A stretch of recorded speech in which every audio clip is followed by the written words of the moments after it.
যুক্তরাষ্ট্রে ক্ষমতার পালা বদলে বিপাকে পড়বেন দেশটিতে বসবাসরত অবৈধ অভিবাসীরা। শিগগিরই বড় ধরনের অভিযানের মুখে পড়তে যাচ্ছেন তারা। ৪৭তম মার্কিন প্রেসিডেন্ট হিসেবে আগামীকাল শপথ নেবেন অভিবাসী বিদ্বেষী হিসেবে পরিচিত Donald Trump.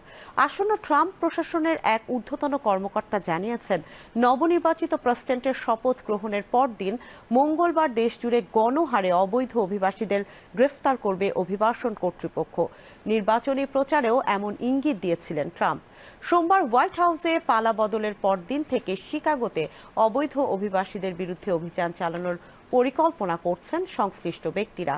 Wall Street journal সহ কয়েকটি সংবাদ মাধ্যমে সম্প্রতি এমন খবর প্রকাশিত হয়। বিষয়টি নিয়ে আসন্ন ট্রাম্প প্রশাসনের সীমান্ত জার টম হোম্যানের কাছে জানতে চেয়েছিল ফক্স নিউজ। এর জবাবে তিনি বলেন, সারা দেশে বড় ধরনের অভিযান চালানো হবে, শিকাগো এর বাইরে নয়। সংশ্লিষ্ট 4টি সূত্রের বরাত দিয়ে ওয়াল স্ট্রিট জার্নাল জানিয়েছে, ট্রাম্পের শপথ গ্রহণের পরদিন শিকাগোতে বড় ধরনের অভিবাসী বিরোধী অভিযান শুরু হবে। সপ্তাহ জুড়ে চলবে এই অভিযান। এদিকে ট্রাম্পের অভিষেকের আগে বিদেশি শিক্ষার্থী ও কর্মীদের নিজ নিজ ক্যাম্পাসে ফিরে আসার পরামর্শ দিয়েছে মার্কিন বিশ্ববিদ্যালয়গুলো।